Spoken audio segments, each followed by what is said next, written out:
Hello friends, welcome to Learning Lab channel.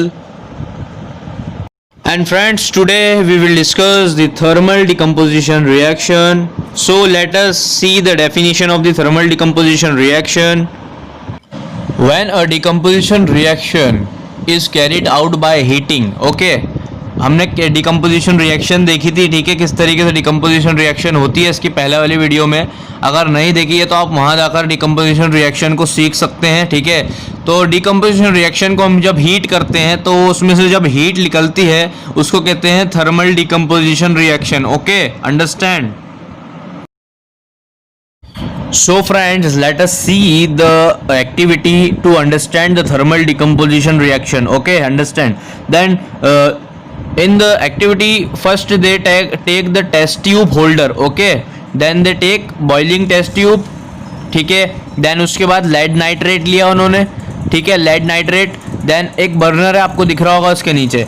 जब इन्होंने test tube के अंदर लेड नाइट्रेट को डाला और उसको गर्म करा तो कुछ रिजल्ट्स मिले, ठीक है, कुछ रिएक्शंस बनी। तो उस रिएक्शंस को हम समझते हैं क्या रिएक्शंस बने, ओके, केमिकली क्या रिएक्शन बनी, हम ये रिएक्शन को देखते हैं, ओके, लेट्स सी।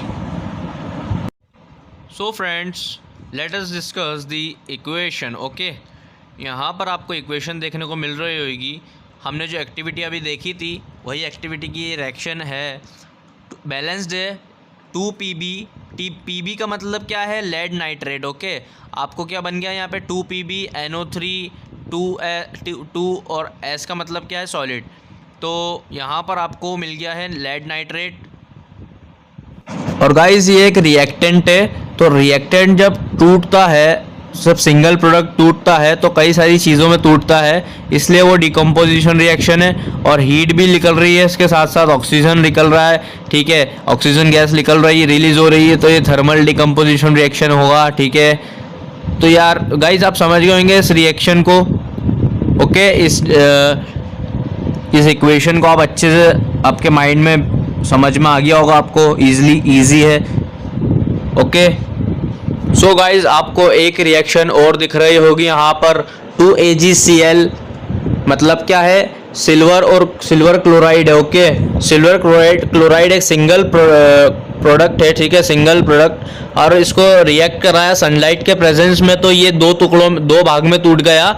एक भाग है सिल्वर अलग हो गया और क्लोराइड अलग हो गया, ओके, आपको दिख रहा होगा। और ये इक्वेशन बैलेंस है इसलिए इनके आगे 2 लिखा हुआ है, ठीक है, ये बैलेंस भी है। और आपको एक सिंगल प्रोडक्ट से सिंगल प्रोडक्ट टूटता हुआ नज़र आ रहा होगा, ठीक है, सनलाइट के प्रेजेंस में। तो ये भी एक डिकम्पोजिशन रिएक्शन के साथ साथ एक क्या है, थर्मल डिकम्पोजिशन रिएक्शन का भी एग्जाम्पल है क्या, ठीक है, understand. Now friends, let us discuss displacement reaction, okay. So friends, let us understand the displacement reaction by this activity. Here you can see here one stand, okay, and test tube and thread, okay, thread and 2 iron nails in the copper sulfate solution. In this tube copper sulfate solution is there, ठीक है, इस tube के अंदर copper sulphate solution मिला हुआ है, okay. और 2 कीले लिए हैं, उन 2 कीलों को एक थ्रेड के अंदर बांध के उस कॉपर सल्फेट सॉल्यूशन के अंदर लटका दिया है, ओके। अब देखते हैं क्या रिजल्ट देखने को मिले, ओके, इस एक्टिविटी से। सो फ्रेंड्स, हमको कुछ यहाँ पर देखने को मिले कि जो हमने कीले उस सल्फेट के अंदर कॉपर सल्फेट सॉल्यूशन के अंदर डुबोए थे, ठीक है, डाले थे थ्रेड से लटका करके। तो कीलों में देखो पहले कैसा था, कीला बिल्कुल अच्छा था, लेकिन कुछ समय बाद उस पर जंग लग गया, ठीक है, वो चेंज हो गया। Iron nail taking out from copper sulphate solution, जब निकाला इन आयरन को उस कीले को तो कुछ अलग स्टेट में था और कलर भी चेंज था उसका और जंग खाया हुआ था, ओके, अंडरस्टैंड। नाउ फ्रेंड्स, अब आपको बहुत इंटरेस्टिंग चीज़ दिखने वाली है, आपके सामने दिख गई आपको कि जो टेस्ट ट्यूब ए वाला टेस्ट ट्यूब देखो, आपके लेफ्ट साइड वाला जो ब्लू है वो कॉपर सल्फेट सॉल्यूशन है, लेकिन कुछ समय बाद क्या हुआ, जब हमने आयरन नेल को इसमें से निकाला तो उसका कलर चेंज हो गया। कॉपर जो था ब्लू कॉपर सल्फेट सॉल्यूशन, वो कॉपर सल्फेट सॉल्यूशन का आप कलर दिख रहा होगा आपको सेकेंड टेस्ट ट्यूब के अंदर, तो वो कुछ चेंज हो गया, मतलब लाइट कलर हो गया। ओके, तो ये चेंज आया दिखने को सामने। ओके, सो फ्रेंड्स यहाँ पर आपको एक इक्वेशन दिखने को मिली होगी, ठीक है। यहाँ पर देखो Fe कौन है, आयरन है, और प्लस CuSO4 कौन है, कॉपर सल्फेट सॉल्यूशन था, ठीक है। हमने क्या करा था, कॉपर सल्फेट सॉल्यूशन के अंदर जब आयरन को मिलाया तो क्या मिला हमको, FeSO4 आयरन सल्फेट मिल गया और कॉपर अलग हो गया। ओके, यहाँ पर क्या हुआ, कॉपर डिस्प्लेस हो गया। ओके, इसलिए डिस्प्लेसमेंट रिएक्शन हुई यहाँ पर। Okay, understand.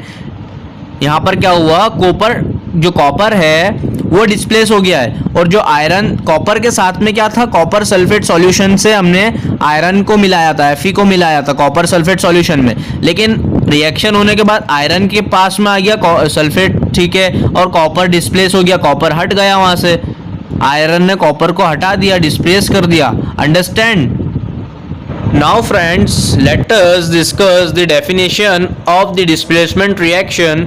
In this reaction, iron has displaced or removed, क्या हुआ, अभी पहले इंग्लिश में रीड कर लेते हैं इसको हम। In this reaction iron has displaced और removed another element copper from copper sulphate solution. This reaction is known as displacement reaction. अब इसको हिंदी में समझते हैं। इसके अंदर जो रिएक्शन हुआ था आयरन और कॉपर सल्फेट सॉल्यूशन का, उसमें क्या हुआ, आयरन तो अकेला था और कॉपर के साथ में सल्फेट था, सल्फेट सॉल्यूशन था, लेकिन रिएक्शन होने के बाद आयरन के साथ में जब कॉपर सल्फेट सॉल्यूशन ने रिएक्ट करा तो कॉपर के पास में सल्फेट आ गया, लेकिन कॉपर तो अलग हो गया ना, तो कॉपर कौन हो गया, डिस्प्लेस हो गया। तो इसलिए डिस्प्लेस कोई भी एलिमेंट डिस्प्लेस जब होता है तो वो हो जाता है, उसको कहते हैं हम displacement reaction. Okay, understand. So guys, thanks for watching.